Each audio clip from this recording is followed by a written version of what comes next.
আসসালামু আলাইকুম। সাপ্তাহিক নিয়মিত আয়োজন মহাজাতক মুখোশের আজকের 106তম পর্বে যারা আমাদের এই প্রোগ্রামটি দেখছেন আপনাদের সবাইকে আন্তরিক অভিনন্দন জানাচ্ছি। পবিত্র মাহে রমজান উপলক্ষে আমাদের প্রোগ্রাম শিডিউলটা কিছুটা পরিবর্তন হয়েছে। আমরা প্রোগ্রামটা আগে থেকেই অন্য কোনো একটা সময় প্রোগ্রাম করে এটা রেকর্ড করে রোববার রাত ঠিক 9টায় প্রোগ্রামটা অন এয়ার করা হবে এবং লাইভ প্রোগ্রামটা আবার ঈদের পর থেকে প্রতি রোববার রাত 9টা বাজে যথারীতি শুরু হবে। আমরা প্রতি সপ্তাহে কোয়ান্টামের বিভিন্ন বিষয় নিয়ে কথা বলে থাকি। তো যেহেতু রমজান মাস, মহাজাতক এই রমজান মাসে তার দানের টাকার উপরে সংগ্রহের জন্য সব দিক থেকে ঝাঁপিয়ে পড়ে এবং এই রমজান মাসে সে কোরআন শরীফকে বলতে গেলে অনেকটা হেয় প্রতিপন্ন করা হয় কোয়ান্টাইনে খতমে কোরআনের মাধ্যমে, একটা ফাজলামি টাইপের একটা প্রোগ্রাম। এরকম কিছু বিষয় নিয়ে আমরা আজকে কথা বলবো। আমাদের সাথে উপস্থিত আছেন আমাদের প্রিয় আনোয়ার ভাই, দিলু ভাই এবং মাসুদ রানা। আমি শুরুতে দুলু ভাইয়ের কাছে যাচ্ছি। আসসালামু আলাইকুম দুলু ভাই। ওয়ালাইকুম আসসালাম ওয়া রাহমাতুল্লাহি ওয়া বারাকাতুহু। আজকে যারা এই প্রোগ্রাম দেখছেন সবাইকে আন্তরিক শুভেচ্ছা জানিয়ে বা দেখবেন ভবিষ্যতে সবাইকে সালাম জানিয়ে আমাদের প্রোগ্রাম শুরু করছি। হ্যাঁ দুলু ভাই, জি, আপনার কাছে আমার প্রশ্ন হচ্ছে, আপনি তো কোয়ান্টামে অনেকদিন ছিলেন। এই যে রমজান মাসে 7 দিন ব্যাপী কোয়ান্টাইনে খতমে কোরআন একটা প্রোগ্রাম দেয়া হয়, যে ধ্যানের স্তরে কোরআন, যে মহাজাতকের কথা হচ্ছে যেহেতু আপনার কোরআন নাজিল হয়েছে আল্লাহ রসুলের উপরে ধ্যানের স্তরে, তাহলে কোরআন বুঝতে গেলে ধ্যানের স্তরে যেতে হবে। কিন্তু তারা যেভাবে প্রোগ্রামটা করা হয়, হিন্দু মুসলিম বৌদ্ধ খ্রিস্টান সবাই মিলে বসে আপনার শীতলায়ন প্রোগ্রামটা দিয়ে এরপর কোরআন শরীফ ছেড়ে দেয় এবং সবাই সম্মানের নাক ডেকে ঘুমায়।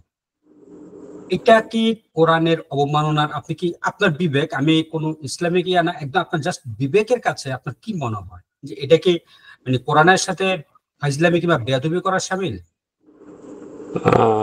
আসলে এটা যদি এই ব্যাপারটাকে অর্থাৎ খতমে কোরআন নামে যেই ব্যানারে খতমে কোরআন এই নামটা দেয়া হয়, ওই মহাজাতকের প্রত্যেকটা ব্যাপারেই বিশ্লেষণধর্মী একটা হেডিংস থাকে, যেটাকে দিয়ে মানুষের আপামর জনসাধারণের কোমল জায়গায় আঘাত হানে এবং কোমল জায়গায় টোকাটা মেরে টাকাটা বের করে।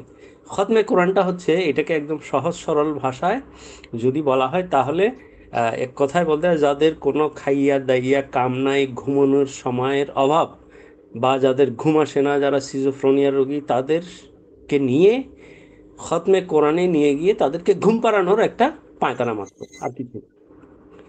এটার সাথে ইসলামের বা আমাদের ইসলামিক ধারাবাহিকতার, নীতি নৈতিকতার, আদর্শের কোনো মিল নাই। এগুলো হচ্ছে জাস্ট ঘুমানোর একটা পায়তারা। আরেকটা হচ্ছে কি, এখানে অনেক মহিলারাও যান, মহিলাদের জন্য আলাদা থাকে, তাদের একটু গোপনে কথাবার্তা বলার একটু সুযোগ সুবিধা করে দেওয়া, একটু উৎসাহী উৎসাহী ভাব তুলে দেওয়া, আর কিছুই না। এ খতমে কোরআন হচ্ছে একটা বোগাস থিং। এটা ব্যাপারটা, পুরো ব্যাপারটা হচ্ছে একটা বোগাস ব্যাপার, যেটা হচ্ছে কিছু টাকা কামাই করার এবং কিছু মানুষকে কোমল জায়গায় আঘাত এনে কাছে ডাকার একটা প্রস্তুতি ছাড়া আর কিছুই না।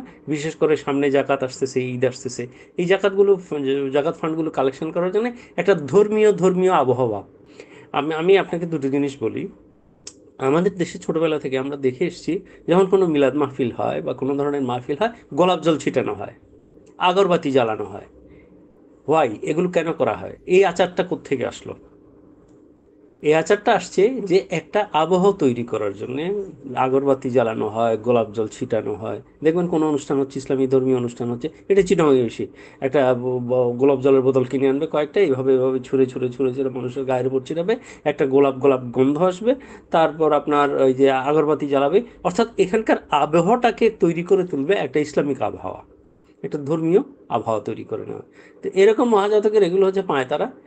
মানুষকে ভুবন ভোলানো হাসি দিয়ে যেমন উনি মোহিত করে ফেলতে পারেন, সেইভাবে এগুলো হচ্ছে ধর্মীয় লেবাসে মানুষকে আকৃষ্ট করে পয়সা খসানোর একটা ধান্দা মাত্র, আর কিচ্ছু না, আর কিচ্ছু না। দুলু ভাই, আপনার কাছে আবার আরেকটা প্রশ্ন আছে। আমি এক জায়গায় শুনেছিলাম মহাজাতক নাকি রমজানে রোজা রাখে না। ইদানিং রাখে কিনা আমি জানি না। কিন্তু মানে মহাজাতকের বেশ কয়েকজন পুরাতন, যারা অনেক পুরাতন, শুরু থেকে যারা মহাজাতকের সাথে ছিলেন, তারা বেশ কয়েকজন বলেছেন যে মহাজাতক রমজান মাসে রোজা রাখতেন না। এটা কি সত্য কিনা, কিংবা আপনি নিজে আপনার কাছে এরকম কোনো স্মৃতি আছে কিনা, অনেকদিন ছিলেন একসাথে?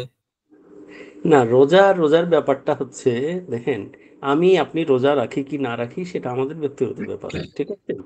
আমি হয়তো লোকের কাছে সারাদিন দেখাই যে আমি উপোস করতেছি, আসলে উপোস না, আমি রোজা রেখেছি, কিন্তু এটা ওই পবিত্রতার খাতিরে এটা হয়তো আমি প্রকাশ করি না। এখন এমনও হইতে পারে কি, মহাজাতক হয়তো ওই ক্রনিক ডায়রিয়ার রুগী, হুম, সে হয়তো কোনো না কোনো তার অসুবিধা আছে, সেই জন্য হয়তো রোজা রাখে না। আমি যেটা সত্যি সেটা বলছি, আমি কখনো দেখিনি সে রোজা রাখতেও দেখিনি, রোজা ভাঙতেও দেখিনি। তবে হ্যাঁ, ইফতারের সময় অনেক সময় ইফতার পার্টি হয়, তখন ইফতার পার্টির সময় সে ইফতার সবার সাথে মিলে ইফতার করতো, এতটুকু দেখেছি। তবে আমার চেয়ে বেশি ভালো বলতে পারবেন আনোয়ার ভাই, কারণ আমরা তো আর রাত্রি যাপন করতাম না মহাজাতকের সাথে। আনোয়ার ভাইয়ের সারা জীবনেই মনে হয় ম্যাক্সিমাম সময় কেটেছে এক রুমে মহাজাতক সাহেব থাকতেন, আরেক রুমে আমাদের আনোয়ার ভাই থাকতেন। তো এখন যদি রাত্রে রোজার সময় যদি এরকম কখনো থেকে থাকেন, সেহরি খেয়েছেন কিনা, সেহরি খাচ্ছেন কিনা, এটা সবচেয়ে ভালো বলতে পারবে আমাদের আনোয়ার ভাই। রমজান মাসে আমি জানি না যেটা, সেটা সেই বিষয়ে কথা বলাটা আমি উচিত মনে করছি না আমার জন্য। ধন্যবাদ। ধন্যবাদ দুলু ভাই। আনোয়ার ভাই, দুলু ভাই তো আপনাদেরকে ফ্লোরটা ঠেলে দিলেন। আমরা একটু আপনার কাছে জানতে চাচ্ছি যে আপনি তো দীর্ঘদিন আপনার মানে জীবনের একটা বড় অংশ আপনি মহাজাতকের সাথে ছিলেন, এবং বলতে গেলে আপনারা দুজন, আপনি এবং মহাজাতক একই প্লেটে ভাত খাওয়ার মতন অবস্থা ছিল আপনাদের। তো আপনি কোনো সময় দেখেছেন যে এই অভিযোগটা শোনা যায় যে মহাজাতক রমজান মাসে রোজা রাখে না, এটা কি আসলে সত্য কিনা? আসসালামু আলাইকুম। ধন্যবাদ কাউসার ভাই। আসলে রমজান মাসে রোজাটা তো নিজেদের ব্যক্তিগত ইবাদতের মতো। আমি এবং মহাজাতক সাহেব সালাউদ্দিন ভাই যেটা বলেছেন যে আমরা আলাদা আলাদা রুমে থাকতাম, আসলে আলাদা আলাদা রুমে থাকতাম না। শুক্রানে ৮ হাত ১২ হাত একটা রুম, ৩ দিকে বারান্দা, সেই বারান্দার একই রুমে থাকতাম উইদাউট পার্টিশন। এক পাশে একটা চকিতে আমি, একটা খাটে উনি। এক রুমে এক টয়লেট ব্যবহার করতাম, কারণ তখন বাস্তবতা ছিল যে আমাদের অবকাঠামো ছিল না। পরে ২০০৪ সালে মনে হয় আমি শুক্রানে উঠে যাই। তো আপনি যেটা বলছেন সেটা হচ্ছে যে আপনার ৯৮ সাল, ২০০১ সাল, ২০০২ সাল প্রথম দিকে আমরা যখন একসাথে ছিলাম, তখন কিন্তু আসলে মানে ইসলামীকরণ ততটা কোয়ান্টাম হয় নাই, ধর্মের ব্যবহারটা ততটা শুরু হয় নাই। তখন গ্রাজুয়েট কোর্সটাকে বেশি প্রাধান্য দেওয়া হতো, ৪ দিনের কোয়ান্টাম মেথড গ্রাজুয়েশন কোর্সটাকে। মূলত কোয়ান্টাম মেথড বায়াতটা আসছে ২০০৫-৬ সালের পর থেকে ব্যাপকভাবে আসছে। কোয়ান্টাম ইসলামীকরণ করা হলো, যেভাবে ২০০৯-১০ সালের পর এটাকে আওয়ামীকরণ করা হলো, সরি, মুক্তিযুদ্ধের সপক্ষ সাহসী প্রধানমন্ত্রী ইত্যাদি। তো তখন প্রথম দিকে আমি যেটা দেখেছি সেটা হচ্ছে যে উনি সেহরি খাওয়া, বা আমরা একসাথে সেহরি খাই নাই, কিন্তু ইফতারে ঢাকায় হোক লামাতে হোক, ইফতারে উনি মলিন মুখে আমাদের সাথে শরিক হতেন। ওনাকে কখনো আমি মসজিদে খতম তারাবির সুন্নত নামাজে আমি শরিক হইতে দেখি নাই, সেটা জামাতে অথবা উনি ব্যক্তিগতভাবে। কিন্তু আপনি যে বিষয়টা বলেছেন যে রমজান মাসে উনি রোজা করতেন না, এই প্রসঙ্গটা মূলত প্রথম আসে ওনার যে ব্যক্তিগতভাবে লামাতে তত্ত্বাবধান করতেন, নার্সিং করতেন, বা পুরো ওনার আপ্যায়ন থেকে শুরু করে সবকিছু দেখতেন, রাবেয়া ওয়াজিয়া আপা অর্গানিয়ার, উনি মূলত প্রথমে একটা সূত্র আমাদেরকে জানালো, এবং বাংলোতে যে বুয়া কাজ করতো মোর্শেদা, সেও নিশ্চিত করেছে যে রমজান মাসে দিনের বেলা রাবেয়া আপা তত্ত্বাবধানে বিশেষভাবে রান্না করে তাকে আপ্যায়ন করা হতো। এটা রাবেয়া আপা এবং মহাজাতক ছাড়া আর যে রান্না করতো সেই বুয়া ছাড়া আর বাহিরের লোক জানতো না। এটা রাবেয়া আপা তাকে সকালে এবং দুপুরের পরে বিশেষ ব্যবস্থা, আপ্যায়নের ব্যবস্থা করেছিল।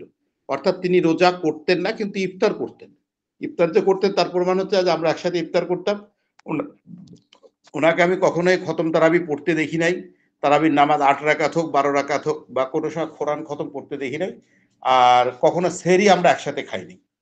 এখন প্রশ্ন হচ্ছে যে উনি রোজা থাকতেন কি থাকতেন না, এটা যেহেতু ওনার ব্যবহার, এটা উনি ভালো বলতে পারবেন। তবে ওনাকে যিনি খাওয়িয়েছেন রমজান মাসে, তিনি একাধিক সূত্র থেকে এবং তথ্য দিয়ে আমাদেরকে প্রমাণ করে দিয়েছেন যে উনি রমজান মাসে মহাজাতক রোজা করতেন না। আচ্ছা আনোয়ার ভাই, আপনারা তো মানে দীর্ঘ ৩ বছর লামাতে একই খাটে একই রুমে ছিলেন, আপনি কি কোনোদিন তাকে নামাজ পড়তে দেখেছেন? আমি ব্যক্তিগতভাবে যতদিন লামাতে ছিলাম, আমি তাকে কোনো সময় জুমার নামাজ ছাড়া অন্য কোনো নামাজে আমি নামাজ পড়তে দেখিনি। ইভেন কি ২০১২ সালের আখেরি দোয়ার দিন আমার ডিউটি পড়ছিল তার রুমের ভিতরে, ওই আখেরি দোয়ারের শুক্রবারে ওই দিনও তাকে আমি জুমার নামাজ পড়তে দেখি নাই। এর আগে আমি ধারণা করতাম হয়তো বা সে ওদিক দিয়ে যেত, অন্য সাইড দিয়ে দরজা আছে ওদিক দিয়ে নামাজ পড়তে, কিন্তু ওই দিন আমি তাকে শুক্রবার দিন নামাজ পড়তে দেখি নেন। আপনি কি তাকে কোনো সময় নামাজ পড়তে দেখেছিলেন? একটা বিষয় কি কাউসার ভাই, নামাজটা হচ্ছে এমন একটা ইবাদত যেটা ব্যক্তিগতভাবে পড়ার সুযোগ নাই। আমরা যারা 5 ওয়াক্ত নামাজ পড়ি, আমরা জানি যে নামাজটা সবসময় জামাতবদ্ধভাবে জামাতে পড়তে হবে। ঘরে ব্যক্তিগতভাবে যারা নামাজ পড়েন তারাও খুব ভালো কাজ করেন, কিন্তু নামাজটা জামাতে আদায় করাটার কথা বারবার ইসলামে তাগিদ দেওয়া হয়েছে। তো আপনি যেটা বলেছেন সেটা হচ্ছে যে আমরা এক খাটে না, এক রুমে থাকতাম আলাদা আলাদা। আমি একটা চকিতে থাকতাম, উনি একটা খাটে থাকতেন। এই জিনিসগুলো হচ্ছে কি, আমাদের যে কোনো তথ্য এটা পরিবেশনের সময় এত বস্তুনিষ্ঠ এবং সত্যতা থাকতে হবে যেটা নিয়ে যেন আমরা হাসির পাত্র না হই। আমরা এক রুমে থাকতাম আলাদা আলাদা চকিতে। সালাউদ্দিন ভাই যেটা বলছে যে আলাদা আলাদা কক্ষে এক ঘর এক বাসায়, এটাও মানে সঠিক না। আর আপনি যেটা বলছেন যে আমরা এক খাটে থাকতাম, এটাও সঠিক না। তো আমি ব্যক্তিগতভাবে ওনাকে যেমন ফজরের নামাজ, জোহরের নামাজ, আসরের নামাজ, মাগরিবের নামাজ, এশার নামাজ কোনোদিন কোনো ইবাদতখানায়, সেটা দরবারের সামনেই হোক আর পরবর্তী পর্যায়ে যেটা নতুন সাফিয়ানের রাস্তায় হয়, এখানে আমি তাকে নিয়মিত জামাতের সাথে নামাজ পড়তে দেখিনি। দেখা গেছে আজান হচ্ছে, আমরা ওনার সাথে লামাতে ভিজিট করতেছি বিভিন্ন অবকাঠামো বিভিন্ন স্থানে, তো উনি যে বলবেন যে ঠিক আছে চল এখন আমরা মসজিদে যে নামাজটা পড়ি, এটা আমি না, ওনার সাথে যত অর্গানিয়ার কো অর্গানিয়ার দায়িত্বশীল আমরা ছিলাম কেউই বলতে পারবে না। কারণ আমি তো এটা বলছি যে উনি পড়েন নাই, কিন্তু আরেকজন তো বলতে পারে না আনোয়ার ভাই আমি পড়েছি, কেউ বলতে পারবে না। নামাজের সময় হলে একটা নির্দিষ্ট সময় আমরা ঘরে গেছি, ঠিক আছে আপনারা নামাজ পড়ে আসেন, আমি উপর থেকে আসতেছি। উনি বলতেন যে উনি শোকরান থেকে মুক্তারান থেকে আসছেন, সরি। তো আপনি যেটা বলতে চাচ্ছেন একজন নিষ্ঠাবান নামাজি মুসলমান হিসাবে জামাতে নামাজ পড়ার যে আকুতি, এটা আমি ওনার ভিতরে দেখিনি। এটা আমি কেন, কোয়ান্টামের কেউই বলতে পারবে না যে এখন জুম্মার নামাজ হয়েছে, আজান হয়েছে, ঠিক আছে চল আমি একটু নামাজে যাব, এই গাড়ি থামো আমি নামাজ পড়বো, এই ধরনের আকুতি আমি কেন, কোয়ান্টামের কেউ বলতে পারবে না। এখন ব্যক্তিগতভাবে উনি সালাত আদায় করতেন কি না ওনার রুমে, ওনার অফিসে, ওনার বাসায়, এটা ব্যক্তিগত বিষয়। এখন ক্লোজ ডোরে ওনার রুমে যদি উনি নামাজ পড়েন বা অফিসে নামাজ পড়েন সেটা ভিন্ন কথা, কিন্তু আমি যতদিন মুক্তারানে ওনার সঙ্গে ছিলাম আমি ওইভাবে ওনাকে নামাজ আদায় করতে দেখি নাই। ওনাকে আমি কখনোই ওইভাবে নিয়মিত 5 ওয়াক্ত নামাজ আদায় করতে দেখিনি। উনি মাঝে মাঝে মাগরিবের নামাজ আদায় করতেন, মাগরিবের নামাজের পরে উনি তসবি টিপতেন, ওনার একটা বিশাল একটা তসবি ছিল, তসবি জপ করতেন। কিন্তু ঈশার নামাজ, ফজরের নামাজ, জোহরের নামাজ, আসরের নামাজ এভাবে আমি নিয়মিত ওনাকে কখনোই কি ব্যক্তিগতভাবে এবং কি জামাতের সাথে ওইভাবে আমি নামাজ পড়তে দেখিনি, বা এই বিষয়ে উনি আগ্রহী ছিলেন না। উনি যে এরকম বলবেন যে এই আজান পড়তেছে ঠিক আছে চলো এখন আমরা আগে নামাজটা মসজিদে যে ইবাদতখানায় যায় নামাজটা আদায় করে আসি, এটা আমি না, যারা আমার সঙ্গে লামা তখন তখন কর্মরত ছিল এবং কোনো অর্গানিয়ার কো অর্গানিয়ার দায়িত্বশীল বলতে পারবে না। উনি যেমন মনে করেন আমাদের যে ইবাদতখানাটা দরবারের সামনে ছিল ছোটটা, পাশে আলোকায়নেও তো আমরা মিটিং করেছি। আমরা হাওয়া মঞ্চের পাশে যে ওই শুকরানের বাংলোর সামনে যে ছোট ঘরটা, সেখানের বারান্দায় আমরা মিটিং করেছি। আজান হয়েছে, সামনেই তো ইবাদতখানা, কিন্তু চলো যায় সবাই ইবাদতখানা নামাজ পড়ি, এই ধরনের কোনো মানে উদ্যোগ ওনাকে আমি নিতে দেখি নাই, নামাজ পড়তে আমি ওইভাবে দেখিনি। না, আপনি যেটা বলছেন এটা পুরোটাই সঠিক, কারণ আমিও তো ছিলাম। আমরা এতটুকু দেখেছি যে যখন আজান হতো উনি বলতেন যে একজন আজানের জবাব দিন, এতটুকু। এমনও গিয়েছে যে আপনার 3টার সময় মিটিং শুরু হয়েছে, সেই আসরের আজান দিল, উনি আসরের আজানের সময় একজনকে বললেন একজন উত্তর দিন, মিটিং কিন্তু বন্ধ না, মিটিং কন্টিনিউ। এবং সেই মিটিংটা শেষ হয়েছে দেখা যায় মাগরিবের আজান হবে এই মুহূর্তে।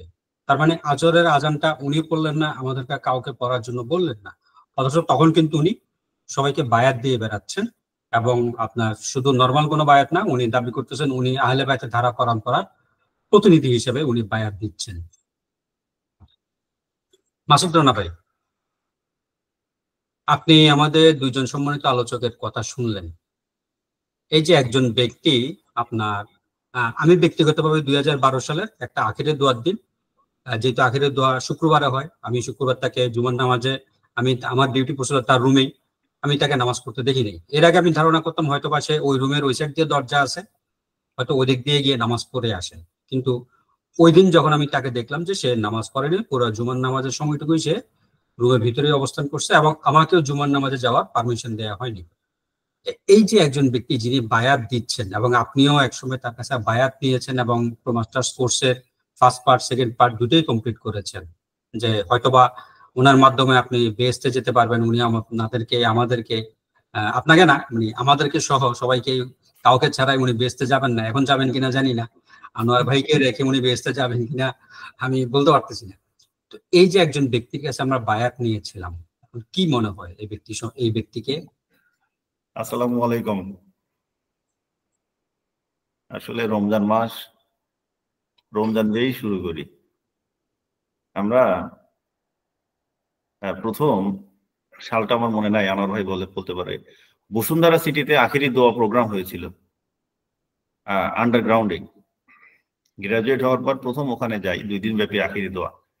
তো ওখানে তো প্রচুর মানুষ ছিল, গ্যাদার, অনেক মানুষ।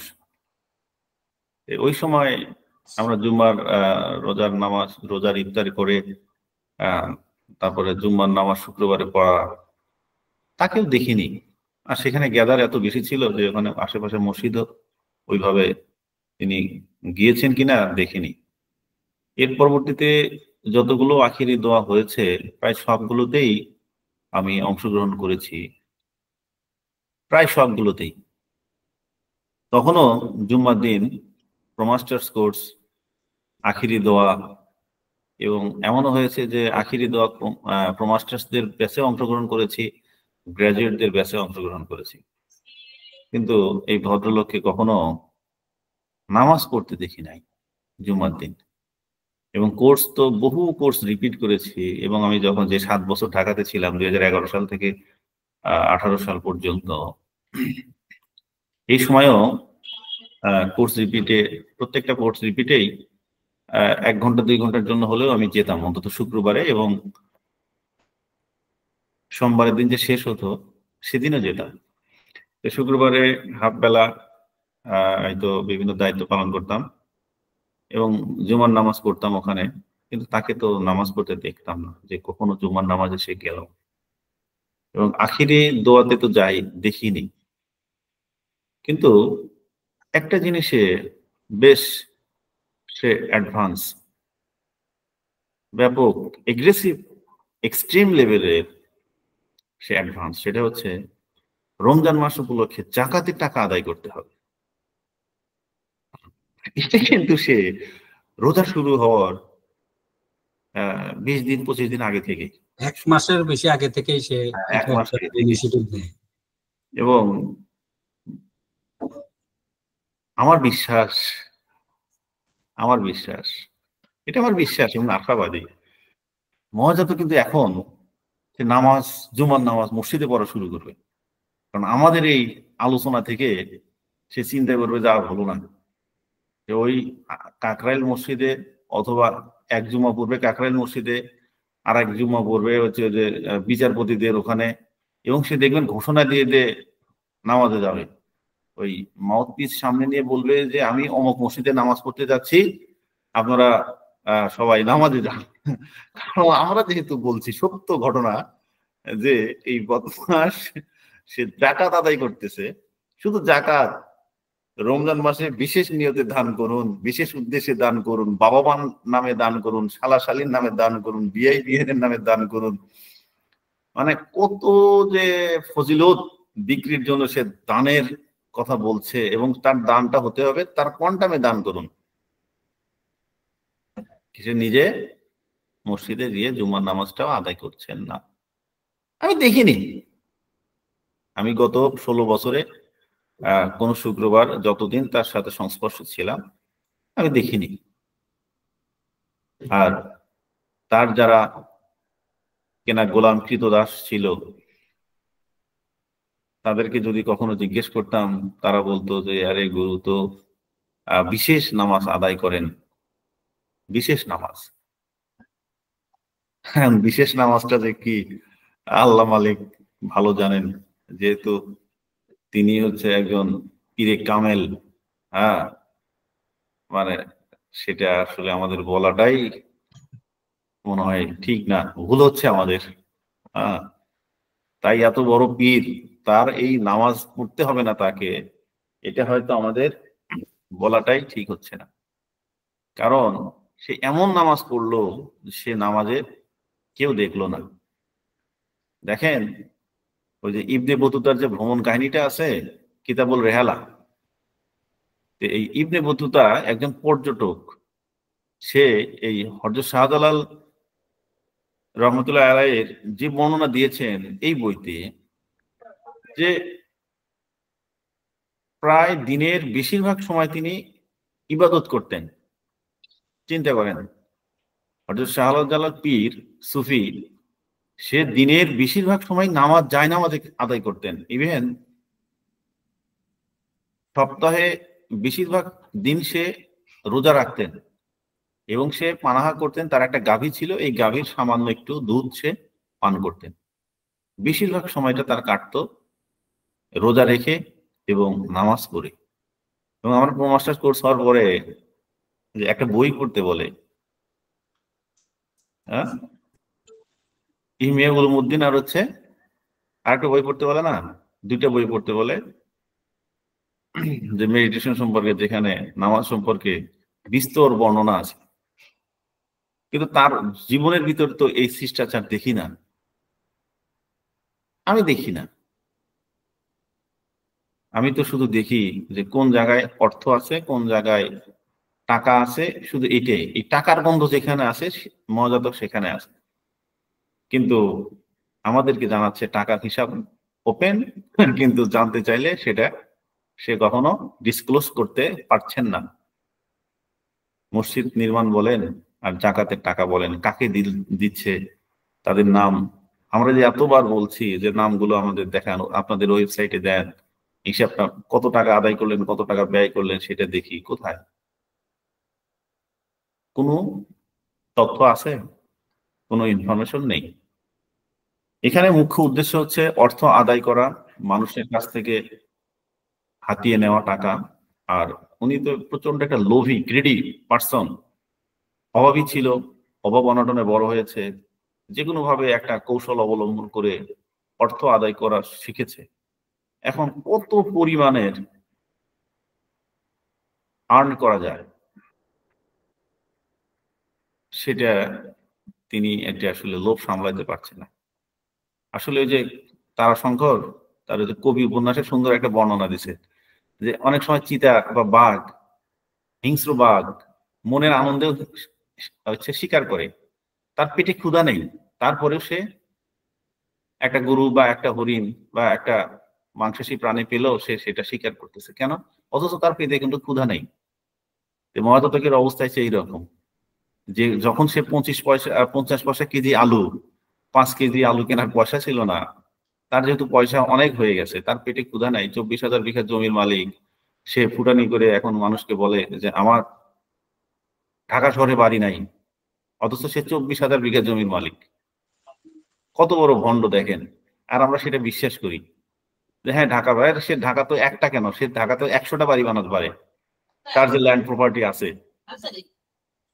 এগুলো আমাদেরকে শেখায়, আমাদেরকে জাস্ট একটু ফাঁকা বুলি মারে, তাছাড়া কিছুই না। আপনার প্রত্যেকটা জিনিস ধরেন, ওর কোনো প্রশ্নের উত্তর পাবেন না, সবগুলোই শুধু আপনাকে মানে মিউ মিউ মিউ মিউ করে আপনাকে অ্যান্সার দেবে, আপনি কিছু বুঝবেনই না যে ওরা কি বললো, প্রপার কোনো অ্যান্সার নাই। আর ওই যে গাধাগুলো প্রশ্ন করতেছে, গুরুজি আপনি সকালবেলা কি খান, দুপুরবেলা কি খান, আপনি মাঝির সাথে কি আচরণ করেন, মাঝি আপনার কেমন ভালোবাসে, মাঝি তরকারি করলা রান্না করে সেই কালার ঠিক থাকে কিনা, দেখেন এই ধরনের প্রশ্ন করে কিনা বলেন। গত 16 বছরে তো এগুলোই দেখে আসলাম। আর আমরা যে প্রশ্নগুলো, আমি যে গঠনমূলক প্রশ্ন করতাম, সেগুলোতে উত্তরই দিত না। কেন? এখানে প্রত্যেকটা সিস্টেমটাই ওইভাবে তৈরি করা যে মানুষ আসবে, তাদেরকে আমরা বোকা বানাবো, আমরা সবসময় সুন্দর সুন্দর কথা বলবো, তারা মোহিত হবে। এবং তার কাস্টমার গুলো অধিকাংশই কিন্তু নারী, এবং বিধবা নারী, অবিবাহিতা নারী, যারা অনেক কষ্টে আছেন, সেই সকল দুস্থ নারী, তারা আশায় আছে যে এই গুরুর পা ধরে যদি আমরা একটু আশার আলো দেখতে পাই, মিথ্যা আশা আলো সে দিয়েছে, সেটা নিয়েই সে মানুষটা তাদের সাথেও প্রতারণা করছে। এই দুস্থ মানুষ, অসহায় মানুষ, তাদেরকে মিথ্যার আশা দিয়ে তাদের কাছ থেকে টাকা নিচ্ছে। সে কিন্তু টাকা ছাড়া, দেখেন একটা প্রোগ্রামে, একটা প্রোকোয়ান্টিয়ার সকাল 9টা না, প্রোগ্রাম শুরু হয় সকাল 9টায়, কিন্তু একটা প্রোকোয়ান্টিয়ার আসতেছে সকাল 6:30টায়, এবং প্রোগ্রাম শেষ হচ্ছে মাগরিব পর অথবা 8টায়, ঈশার পর। প্রোকোয়ান্টিয়ার তারও 1 ঘন্টা পরে যাচ্ছে, চেয়ার গুলো গোছাচ্ছে, ভিতরের যে ডেকোরেশন আছে সেগুলো ওয়েল ডেকোরেটেড করছে, তারপর সে যাচ্ছে। এবং সে যে যাওয়া আসা যে রিক্সা ভাড়া সেটা সে প্রকল্পে নিজে ব্যয় করছে, একজন স্টুডেন্ট তারপরেও সে নিজে ব্যয় করছে। কেন? যে কোয়ান্টাম একটা মানবতার কাজ করছে, সেবামূলক কাজ করছে। আমি একজন ছাত্র, আমি টিফিনের টাকা বাঁচিয়ে সেটা করি। এই এই যে একটা বোধ, এটা নিয়েই কিন্তু কোয়ান্টাম মানুষ আসে এবং সেইভাবেই মানুষ কাজ করছে। এটা ডাক্তার বলেন, ইঞ্জিনিয়ার বলেন, এই যে মাতৃমঙ্গলে যে ডাক্তারগুলো আছেন তারা সবাই তো স্বেচ্ছাসেবী, নিজে খরচ করে এখানে এসে সেবা দেয়। আর কোয়ান্টাম বলে আমরা এতগুলো নারীকে চিকিৎসা দিলাম। হ্যাঁ, ভালো চিকিৎসা দিয়েছো, কিন্তু তাদের পিছনে তুমি কত টাকা আয় করেছো আর কত টাকা ব্যয় করেছো? এই স্বচ্ছতা কোথায়? অ্যাকুরেসি তো আমরা দেখতে পাচ্ছি না। আনোয়ার ভাই, আপনি বলেন এই ধরনের অ্যাকুরেসি নাই কেন? আপনি তো এখানে 16 বছর না দেড় যুগেরও বেশি এখানে জব করেছেন। আগেও তো কখনো এই ধরনের প্রশ্ন আমরা করার সাহস পাই নাই, আর করলেও তো সেগুলো উত্তর দেওয়া হয় নাই। এখন যখন আমরা বলতেছি, এখন তো তারা সচেতন হচ্ছে, তাহলে এখন তারা সেই অ্যাকুরেসি দেখাচ্ছে কেন, এই স্বচ্ছতা দেখাচ্ছে না কেন? তো মজা থেকে আগে থেকেই এরকম টাকার বিষয়ে খুব অতিরিক্ত লোভী আগে থেকেই? কারণ কোর্স তো আগে তো কতজন হতো, 50 জন, 60 জন বা 100 জন। আমি 60 সালে কোর্স করেছি রাজশাহীতে টেনিস ক্লাবে, 148 ব্যাচে, সরি 248 কি 148, 248 মনে হয়। তখন কত 150 জন লোক বা 145 জন লোক ছিল। এরপরে তো সেটা 600, 800, 1200 পর্যন্ত কোর্সের লোক হলো ঢাকাতে দেখলাম। এখন তো সেগুলো কমে যাচ্ছে, তার এই প্রতারণার কারণে। প্রতারণার কারণ মানুষ জানতে পারছে। কিন্তু এই যে অর্থের প্রতি তার একটা মোহ, অতিরিক্ত লোভ, এটা কেন? আমি তো মনে করি যে এটা তো বাই বর্ন, সে অভাবগ্রস্ত ছিল, এখন সে এটাতে লোভে পড়ে গেছে, অতিরিক্ত লোভে পড়ে গেছে। তার ধরেন যে সন্তান নেই, তার নিঃসন্তান, তারপরে সে এত টাকা দিয়ে কি করবে? কিন্তু তার সাথে লোভ কাজ করছে তার। আপনার কি মনে হয় বলেন?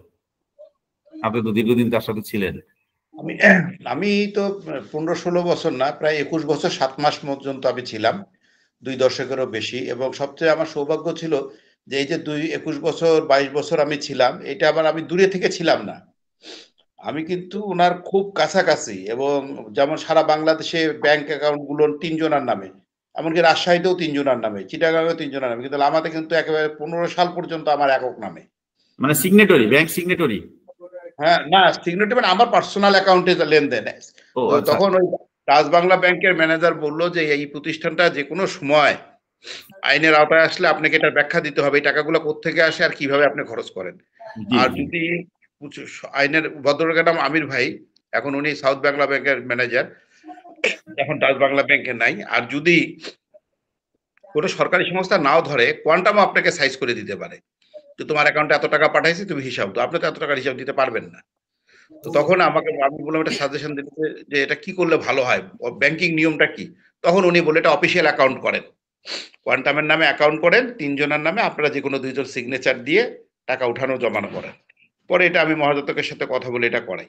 তো যে প্রসঙ্গে আমি আপনাকে বলতে চাচ্ছি এটা যে আমার গ্রহণযোগ্যতা ছিল এই পর্যায়ে, আপনি যেটা বলছেন এটা কিন্তু সারা বাংলাদেশের, মানে এটা আমরা যখন কোয়ান্টামের মুখোশ উন্মোচন করা শুরু করলাম, সবার একটা কথা ছিল, কোয়ান্টাম রটায় দিল যে উনি এত টাকা দিয়ে কি করবে, উনি একটা পোশাক পরে, এক মুঠ খাবার খায়, ছেলে মেয়ে নাই, মানে একটা হাসির পাত্র আমাদের এই অভিযোগটা।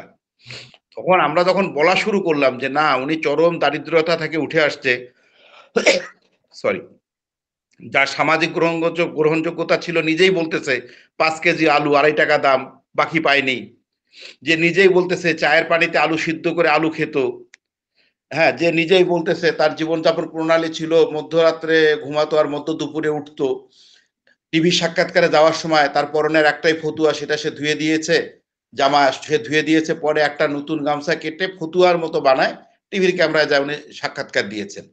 এই যে এই গ্রাসরুট থেকে যে লোকটা উঠে আসছে, তার অর্থের প্রতি একটা মোহ, একটা বুভুক্ষু থাকা অস্বাভাবিক নয়। এটা কিন্তু এখন, এটা কিন্তু কোয়ান্টামে সচেতন লোকেরা বিশ্বাস করে যে হ্যাঁ এটা হতে পারে। অনেকের নারীর প্রতি আসক্তি থাকে, বৃদ্ধ হয়ে যায়, তারপর আমরা দেখি আমাদের সমাজ জীবনে আমরা অনেক খবর জানি, অনেকের সম্পদের প্রতি আসক্তি থাকে। ঠিক মহাজাতকেরও এই অর্থ এবং প্রাচুর্যের প্রতি একটা মারাত্মক আসক্তি, এটা উনি ভোগ করুক না করুক, ওনার ছেলে মেয়ে থাকুক না থাকুক, ডাজ নট ম্যাটার, কিন্তু ওনার আসক্তি আমার আরো টাকা লাগবে, আরো জমি লাগবে, আরো লাগবে, আরো লাগবে। এটা একটা তার মানসিক ব্যাধিতে পরিণত হয়েছে। আপনি দেখেন, আপনি নিজে বললেন যে রমজান মাস আসলে তার নামাজের দিকে গুরুত্ব নাই, রমজান মাস আসলে রোজার দিকে তার গুরুত্ব নাই, তার গুরুত্ব হচ্ছে কোথায়? জাকাতের দিকে। আমাদের দেশের মানুষ আমরা কিন্তু খুব ধর্মপরায়ণ, এবং রমজান মাসে মহাজাতকের যে মানে প্রোগ্রামগুলো সব কিন্তু কোরআন কেন্দ্রিক। শোষকদের শোষকদের সবচেয়ে বড় হাতিয়ার হচ্ছে ধর্ম নিয়ে ব্যবসা করা। সে কিন্তু এই জায়গাতেই চলে আসলো। রমজান মাসে কি করতে হবে?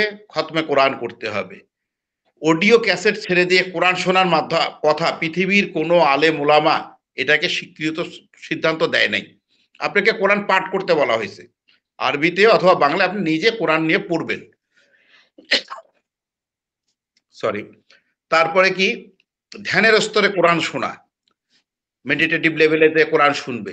আখিরি দোয়া, এবং আখিরি দোয়ার শেষের দিকে বিশেষ করে জোহরের নামাজের পর থেকে দেখবেন ইমোশনাল কিছু কথাবার্তা, কবরের আযাব, মৃত পিতা মাতার জন্য দান, থ্যালামিয়াসিয়া রোগীদের জন্য দান, মাটির ব্যাংকে দান, এতিম অনাথের জন্য দান। এর আগে তো এই আখিরি দোয়ায় কোরআন শুনাইতে শুনাইতে মনটা নরম করে ফেলার পর তারপরে মৃত বাবা মা, কবরের আযাব, বিশেষ বিশেষ মেডিটেশনে আবেগ আপ্লুত কিছু কথাবার্তা বলে। আমরা তো আবেগপ্রবণ জাতি, বিশেষ করে আমাদের মা বোনেরা যা আছে সব এই আখিরি দোয়া দেখবেন। আখিরি দোয়া মানে কোয়ান্টামের রমজান মাসটা হচ্ছে সংযমের মাস। আল্লাহ পাক বলতেছে এই মাসে তওবাকারীদের জন্য এটা একটা সুবর্ণ সুযোগ, বেশি বেশি ইবাদত করবে, তওবা করবে। আর কোয়ান্টামের জন্য, মহাজাতকের জন্য রমজান মাসটা হচ্ছে উৎসব মুখর মাস, টাকা কালেকশনের। সে আপনারা যে বললেন এক মাস, টাকা হাতিয়ে নেওয়ার মাস। হ্যাঁ, এটা এক মাস থেকে না, এটা তার বছরের একটা ক্যালেন্ডার আছে। যেহেতু রমজান মাসে মেডিটেশন কোর্স হয় না, অতএব এখানে দান মারতে হবে। এবং এই যে উনি জাকাত, আমি অনেকের কাছে এখন শুনি যে অনেকে আর জাকাত দেয় না, এবং তারা পারিবারিক পরিমণ্ডলে জাকাত দেয় বা নিজেদের লোকদেরকে জাকাত দেয়। তাদের একটা বিরাট আফসোস যে তারা কোয়ান্টামে প্রচুর জাকাত দিয়েছে, করোনার সময় তারা নিজেরা জাকাতের জন্য আবেদন করছে যে আমার রিলেটিভ, আমার পরিচিত একজন খুব কষ্টে আছে, সে চলতে পারছে না, তাকে জাকাত দেওয়া যায় কিনা। সরাসরি কিন্তু তারা জাকাত পায় নাই। তখন তারা বলছে তাহলে তো আনোয়ার ভাইরা সঠিক বলতেছে, এরা নিতে আগ্রহী, এরা দিতে আগ্রহী না। কারণ আমার জাকাতের টাকা আপনি সাংগঠনিকভাবে সংগ্রহ করে আপনি জাকাত বিতরণ করবেন, জাকাতের নিয়মে করেন। কিন্তু প্র্যাকটিক্যালি তো কোয়ান্টাম জাকাত সংগ্রহ করে কিভাবে দেয়, কাদেরকে দেয়, সবাই অ্যাপ্লিকেশন করলে সবাই পায় না। আপনি সব প্রো মাস্টাররা সুপারিশ করলেও জাকাত তাদেরকে দিবে না যতক্ষণ মেহেদি ভাই একটা গোপন তালিকা দিবে, সাজ্জাদ ভাই একটা গোপন তালিকা দিবে, সেই তালিকাটা পাবে। যাই হোক, আপনি যেটা বলছিলেন যে চরম দারিদ্রতার ভিতরে। আনোয়ার ভাই, আপনি যদি সুযোগ হয় আমার এই প্রশ্নটা একটু উত্তর দিবেন। এই যে সাজ্জাদ সাহেব তারা যে জাকাতকে দেয়, অবশ্যই তাদের ভাষা অনুযায়ী তারা কিছু লোককে জাকাত দেয়। তাহলে এই যে তালিকাটা করা হয়, আমরা জাকাত কালেকশন করে দিলাম, আমার সারাউন্ডিং এ আমি 10 জনের কে দেখছি যে এরা জাকাত পাওয়ার যোগ্য, আপনার সারাউন্ডিং এ আপনি 10 জনই দেখছেন, রানা ভাই দেখছে, তা আমাদের কারো সারাউন্ডিং এ কাউকে দেওয়া হলো না। এবং সাজ্জাদ সাহেব একটা তালিকা দিলেন, ওনারটা দেয়া হলো, মেহেদী ভাই সাহেব তালিকা দিলেন, ওনারা তালিকাটা কোথা থেকে পান? আমি বলতেছি, আগে মাসুদ রানা ভাই প্রশ্নটা শেষ করি। তো মাসুদ রানা ভাই যেটা আপনি জানতে চেয়েছেন যে তার যে সম্পদের প্রতি মোহ, এই মোহটা আসলে তার দারিদ্রতা থেকে আসাতে, যেহেতু সে কষ্ট করেছে জীবনের প্রথম জীবনে, মেট্রিক পরীক্ষার পর দৈনিক আজাদের চাকরির আগে উনি পোস্ট অফিসে মাস্টার রোলে চাকরি করতেন। ওনার বাবা পোস্ট অফিসে চাকরি করতেন, পাকিস্তান পোস্ট বিভাগে, ডাক বিভাগে, সেখানে মাস্টার রোলে চাকরি দিয়েছিল। পরবর্তী পর্যায়ে উনি চাকরিটা না করে ছেড়ে দেয়। তখন ওনার বাবা একটু অগ্নিশর্মা হয়, যেহেতু 7 ভাই বোন, 5 ভাই 3 বোন, 8 ভাই বোন। তো এই জন্য উনি কি করেন, উনি বাসা থেকে বের হয়ে আসেন। পরবর্তী পর্যায়ে সহ তো মাহাতাব স্যারদের সহ আরামবাগের এদিকে ছিলেন। ওনাদের বাসা কিন্তু ছিল টিএনটি কলোনিতে। ওনার বাবা টিএনটি কলোনিতে সরকারি স্টাফ কোয়ার্টারে থাকতেন, কিন্তু উনি বাইরে থাকতেন। বাইরে থাকার পর এই পত্রিকার অফিসে, মৌলানা আব্দুর রহিম সাহেবের পত্রিকার অফিসে উনি কাজ করতেন। মৌলানা হাবিবুর রহমান সাহেব, মিরপুরের জুবায়ের ভাইয়ের বাবা, এদেরকে উনি এবং মাহাতাব স্যার সহ। তো আমি যেটা বলতে চাচ্ছিলাম যে জীবনের প্রথম স্তর থেকে উনি এত দারিদ্রতা কষ্টে উঠে আসছে, ওনার যখন সুযোগ আসছে পয়সা হাতানোর, তখন পয়সার প্রতি তার মোহটার জন্যই মূলত উনি পয়সা হাতান। এবং এই যে আমরা এত সমালোচনা করি, এটা কিন্তু ওনার কিছু যায় আসে না। মানে এ ধরনের কোনো প্রশ্নের জবাব আজ পর্যন্ত কোনো দায়িত্বশীল ওনাকে বলতে পারে নাই লামা মসজিদে কত টাকা হয়েছে, তাকে স্যাক করে দেবে। আর কাউসার ভাই, আপনি যেটা বলছেন সেই প্রশ্নটা হচ্ছে যে আপনি একটা জিনিস মনে রাখবেন যে মহাজাতকের আজকের যে উত্থান, এই উত্থানটা তো একদিনে হয় নাই। এটার পিছনে ফাউন্ডেশনের কর্মীদের অবদান আছে, অনেক প্রোমাস্টার গ্রাজুয়েট অ্যাসোসিয়েটদের অবদান আছে, এবং আমাদের বিশেষ করে মা বোনেরা যেভাবে কোয়ান্টামের বাণী ছড়িয়েছে, শত শত লোক কোর্স করছে, আমরা নিজেরাই দেখছি। এবং এই পয়সাগুলান যেভাবে আসছে, প্রথমত কোর্সের সময় লোক দাও, মাটির ব্যাংকে দান দাও, আত্মীয় সন্তানে দান দাও, বাড়িতে অনুদান দাও, মানে খালি দাও। এই যে এগুলো তো প্র্যাকটিক্যালি ওনার ব্যক্তিগত ফান্ডে চলে গেছে, কেউ কোনোদিন আমরা হিসাব চাইনি। এখন আপনি বলছেন যে সাজ্জাদ ভাই, মেহেদি ভাই এরা তালিকাটা দেয় কিভাবে? আপনাকে একটা জিনিস মনে করতে হবে যে কোয়ান্টামের দান বিতরণের সিস্টেম তো আছে। সরি, সিস্টেমটা হচ্ছে কেন্দ্রীয় পর্যায়ে একজন প্রোমাস্টার আছেন, সম্ভবত ওনার নাম আমি এখন খেয়াল করতে পারছি না, ভদ্রলোক খুব সুন্দর করে, চেহারা অনেক পুরানো, আমি চিনি ওনাকে। উনি হচ্ছে জাকাত বিতরণ বোর্ডের, ওনাকে সভাপতি করা হয়েছে বা দায়িত্ব দেওয়া হয়েছে, দায়িত্বশীল। ওনাকে বিভিন্ন শাখা সেল থেকে অ্যাপ্লিকেশন পাঠানো হয়। সে মনে করেন আমি চিটাগাং এর, আপনি যেহেতু লোক, বা আপনার চিটাগাং থেকে একজন জাকাত চাইলো, সে জাকাতের আবেদনে একজন বা দুইজন প্রোমাস্টার এবং একজন শাখা দায়িত্বশীল সুপারিশ করতে হবে। তো এরকম তো একটা শাখা সেল থেকে, বিভিন্ন শাখা সেল থেকে শত শত দরখাস্ত আসে। এই শত শত যে দরখাস্ত আসে, এই দরখাস্তগুলোর সিস্টেম কোয়ান্টাম বলতেছে এগুলো আমরা ঢাকায় পাঠাচ্ছি। ঢাকা থেকে মনোনীত হয়েছে যে মাসুদ রানা দরখাস্ত মঞ্জুর হয় নাই, কিন্তু আনোয়ার ভাইটা মঞ্জুর হয়েছে। দুইজনে তো চিটাগাংয়ের। কেন এটা মঞ্জুর হলো না, কেন মঞ্জুর হয়েছে? বলে আসলে এখানে তো আমাদের হাত নাই, আমরা সবগুলো ঢাকায় পাঠাই দিচ্ছি, আপনারা যেভাবে পাঠাইছেন আমরা ঢাকা পাঠাইছি, ঢাকায় তো আসলে এটা করছে। তো তখন উনি তো বলতেছে আবেগপ্রবণ মানুষ, যে তাহলে কি আমি গুরুজির সাথে কথা বলবো, গুরুজিকে চিঠি লিখবো? বলছে এখানে তো গুরুর কোনো হাত নাই, এখানে গুরু অসহায়, গুরুর হাত নাই। হাত আছে কার? ওই ভদ্রলোকের, যার নাম আমার মনে হচ্ছে এটা, তাকে আসলে বানানো হয়েছে মানে আমরা কাঠের ঢেকি। তাকে দেখে বলা হচ্ছে যে উনি বা ওনার নেতৃত্বে একটা সাব কমিটি এটা চূড়ান্ত করছে কে জাকাত পাচ্ছে কে পাচ্ছে না, কিন্তু আসলে বিষয়টা তা না। বিষয়টা হচ্ছে যখন চিটাগাঙে এই জাকাতের দরখাস্তগুলো আসলো, যে আপনি অক্সিজেন হালিশহর সেল থেকে কায়সার আবেদন করছে, মাসুদ আবেদন করছে, আনোয়ার আবেদন করছে, কার আবেদনে জাকাত পাবে? তিনজনের পিছনে তিন প্রভাবশালী তিন পুরোমাস্টারের সুপারিশ আছে, শাখার দায়িত্বশীল মোমেন্টিয়ার আর্ডেন্টিয়ারের সুপারিশ আছে, কিন্তু কে পাবে? এইখানে দেখা হয় কেন্দ্র থেকে নির্দেশনা আছে কাকে দিয়ে করছে বেশি লোক আসে, কার মাধ্যমে মাটির বং বেশি বিতরণ করা হয়, কার মাধ্যমে কোয়ান্টামে মুরগি পাওয়া যায়, সে পাবে। কিন্তু যে প্রকৃত হক, এটাই হয়, এটাই হয়, এটাই হয়। প্রকৃত হকদার সে পাবে না। জাকাত যার পাওয়ার প্রয়োজন সে পাবে না। যেমন আপনি জানেন যে 12 লক্ষ টাকা জাকাত থেকে নিয়েছে চিটাগাঙের মিজান ভাই। মিজান ভাই কি জাকাত পাওয়ার হকদার? জাকাতে আমি চিটাগাং, হ্যাঁ আমি চিটাগাঙের অনেককেই জানি যারা জাকাতের আবেদন করে জাকাত পাননি, অথচ মিজান ভাই জাকাত পেয়েছে কেন? উনি সাজ্জাদ সাহেবের একজন ভালো ভক্ত, উনিও বরিশাল্লা, সাজ্জাদ ভাইও বরিশাল্লা। আসলে বিষয়টা কি, ওই যে সব জাকাতগুলো পাঠানো হচ্ছে ঢাকায়, এর পাশাপাশি একটা রেফারেন্স, একটা নোট পাঠানো হয়, ওই নোটের আলোকে কেন্দ্র থেকে জাকাত বিতরণ করা হয়। এটা এখন কিন্তু প্রোমাস্টার গ্রাজুয়েটরা আবার সবাই টের পাইছে, যার ফলে এখন কিন্তু যেমন আমি আপনাকে বলি যে রাজশাহী থেকে যে ভদ্রলোক নিয়মিত জাকাত দেয়, উনি যদি জাকাত চায় যে আমার একটা আত্মীয়কে জাকাত দিতে হবে, তাহলে বলে যে আপনি অ্যাপ্লিকেশন করেন, আপনার জাকাত থেকে অর্ধেক টাকা আপনাকে দেওয়া হবে, আপনি সেটা দিয়ে দিতে পারেন। আবার যদি বলতে এটা ফাউন্ডেশন থেকে দিতে হবে, তাহলে বলতে হবে যে ওনাকে একটা আবেদন করতে বলেন, আপনি ওখানে সুপারিশ করেন। এখন এ জাকাতদাতা যদি বছরে 2000 টাকা জাকাত দেয়, এর সুপারিশ গ্রহণযোগ্য হবে না। কিন্তু ওই জাকাতদাতা যদি 10 লাখ টাকা, 2 লাখ টাকা, 5 লাখ টাকা জাকাত দেয়, সে যদি একজনের জন্য সুপারিশ করে 40,000 টাকা জাকাত দেওয়ার সিদ্ধান্ত দেয়, তাকে দিয়ে সন্তুষ্ট করবে যে আপনি বলছেন, এই জন্য আমরা মিস্টার গফুরকে 40,000 টাকা জাকাত দিলাম। বিষয়গুলো হচ্ছে এরকম, মুখ দেখে দেখে, তার পারফরমেন্স দেখে দেখে তাকে জাকাতের, মানে এটা পুরোটা অনেকটা রাজনৈতিক দলদের মতো, যে তাদেরকে জাকাত গ্রহণকারীদের তালিকা নির্ণয় করা হয়। এখানে জাকাতের প্রকৃত হককে এটা বলা হয় না। এবং আপনি দেখবেন বিভিন্ন শাখা সেলে আপনি জিজ্ঞেস করেন যে আপনারা জাকাত কত কালেকশন করে বছরে দেন, আর আপনারা জাকাত বিতরণ করেন কত, আকাশ মানে গগনচুম্বী ফারাক। এই যে জাকাত কালেকশন করতেছে, প্লিজ একটা কোশ্চেন করি। হ্যাঁ ঠিক আছে, কিন্তু এখানে আরেকটা কারিশমা আছে, আরেকটা প্রতারণা আছে। সেটা হচ্ছে ধরেন আমি মাসুদ রানা বলতেছি কোয়ান্টামকে আমি 1 লক্ষ টাকা জাকাত দেবো, ওরা আমার থেকে শুনবে যে আপনি তাহলে টোটাল জাকাত কত দেবেন, বলে আমি টোটাল জাকাত দেবো 2 লক্ষ টাকা। ওরা কিন্তু আমাকে বলতেছে আপনি 2 লক্ষ টাকা কোয়ান্টামে দান করে দেন। এরপরে আপনি যে 1 লক্ষ টাকা যাদের দেবেন তাদের নাম লিস্ট করে একটা আবেদন করে এই 1 লক্ষ টাকা উঠায় নিয়ে যান। এই যে প্রতারণা, 2 লাখ টাকা দিলাম, আবার আমি আমার যাদেরকে দেবো এই 1 লক্ষ টাকা আবার উঠে নিচ্ছি। কিন্তু আমার ভাই আরেকজন আছেন যার নাম হচ্ছে, ধরি তার নাম সাজ্জাদ, সে কোয়ান্টামের একজন গ্রাজুয়েট বা প্রোমাস্টার বা নির্বাহী, সে জাকাত ফান্ডে টাকা দেননি, সে অন্য জায়গায় দান করে কিন্তু কোয়ান্টামে দান করেন। এরকম বহু নির্বাহী আছে কোয়ান্টামে কিন্তু জাকাত দেন না। সে যদি বলে যে মাসুদ ভাই তার আত্মীয় স্বজনের জন্য 1 লক্ষ টাকা জাকাত কোয়ান্টাম থেকে উঠালো, তাহলে আমিও 1 লক্ষ টাকা জাকাত থেকে উঠে, ওকে কিন্তু দেবে না। না, প্রশ্নই ওঠে ওকে কেন দিবে? এটা ওকে তো কেন? দিবে না। তাহলে বলেন এটা কত ধরনের প্রতারণা এটা।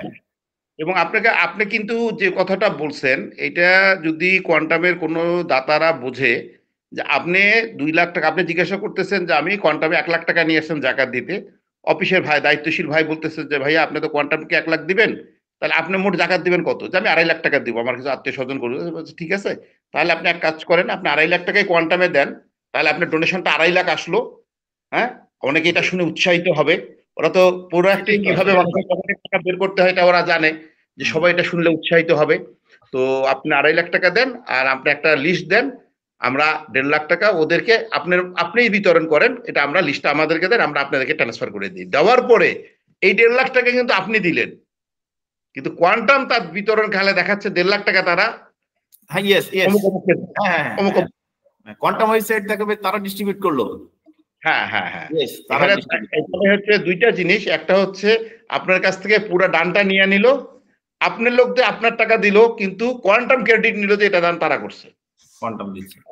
এগুলা কিন্তু অনেক গভীরে কেউ বোঝে না। এবং আপনি যখন এটা ঠিক আছে, কিন্তু ওই যে মিস্টার জামান বা মিস্টার জাফর বা মিস্টার XYZ তারা কোনো টাকা দিচ্ছে না জাকাত কোয়ান্টাম ফান্ডে, কিন্তু তারা যদি জাকাত নিতে চায় তাদেরকে দিচ্ছে না কেন কাউসার ভাই? তাহলে যে জাকাত দেবে না সে যদি আরো 5 জনের নাম দেয় যে একে রিক্সা দাও, একে পাওয়ার ট্রিলার কিনে দাও, বা একে গরু কিনে দাও, গাভী কিনে দাও, একে সেলাই মেশিন কিনে দাও, তারটা দিচ্ছে না কেন? এটা কোন প্রতারণা? আপনি কাউসার ভাই বলেন তো। না, এটা প্রতারণার ইয়েটা হচ্ছে, আমি জাস্ট একটা স্ক্রিন শেয়ার করি তাহলে বুঝতে পারবেন।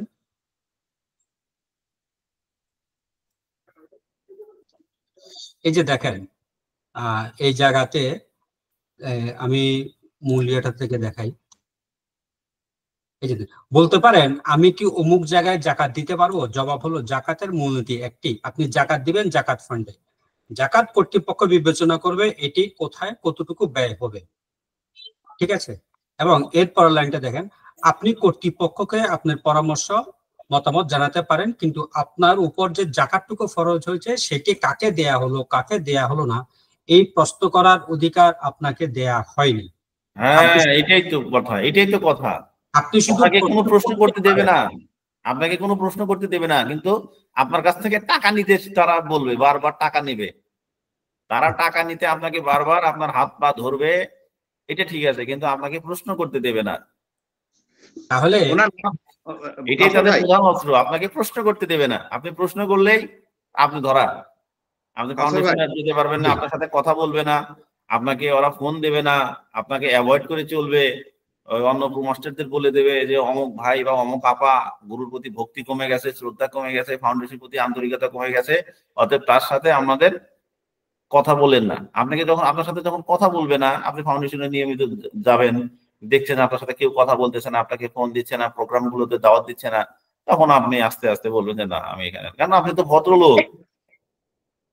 এতদিন জানতেন কোয়ান্টামও আপনার মতো ভদ্র, কিন্তু কোয়ান্টাম যে যোগ, রক্ত চোষা যোগ, এটা জানতে পারবেন তখন যখন আপনি একটা প্রশ্ন করবেন।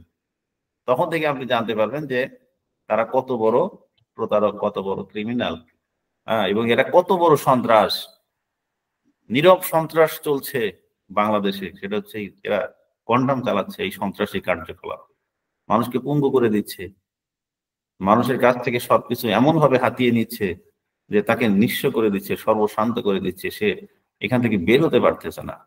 আপনি দেখেন একটা বড় মহিরুহ গাছের সাথে কিন্তু অন্য একটা গাছ বড় হতে পারে না। এরা আপনার কর্মটাকে, আপনার জীবনের সর্বস্ব এমন ভাবে কেড়ে নিচ্ছে যে আপনি এখান থেকে বের হয়ে অন্য কিছু করবেন এখানে পাশাপাশি, সেটা করতে পারছেন না। জি, এটাই হচ্ছে বিষয়। আনোয়ার ভাই একটু কি বলতে চাচ্ছিলেন? আনোয়ার ভাই কথাটা শেষ করে আমরা প্রোগ্রামটা শেষ করে দেব। আনোয়ার ভাই কথাটা শুনে। আমি যেটা বলতে চাচ্ছিলাম যে ওই যে জাকাত বিতরণ কমিটির কথা বলা হয়, টিমের কথা বলা হয়, এগুলো আসলে কিছু সব আইওয়াস। এই পুরা কেন্দ্রের এই তালিকাটা নিয়ে মহাজাতকের সিদ্ধান্ত দেয়, সব তালিকা মহাজাতকের কাছে যায়। মহাজাতক প্রতিটা শাখার দায়িত্বশীল অর্গানিয়ারদের পরামর্শের সাথে গোপনে পরামর্শ করে ওইখান থেকে সে টিক দিয়ে দেয় যে এ জাকাত পাবে, এ পাবেন।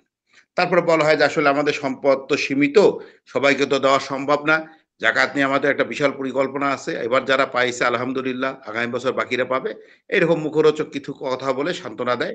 কিন্তু পুরো তালিকাটা নির্ভর করে শাখা অর্গানিয়ার এবং মহাজাতকের নিজস্ব মানে চ্যানেলে, আর এটা বাস্তবায়ন করা হয় ওই জাকাত কমিটির তত্ত্বাবধানকারী ভাইয়ের মাধ্যমে আর কি। ধন্যবাদ। ধন্যবাদ আনোয়ার ভাই।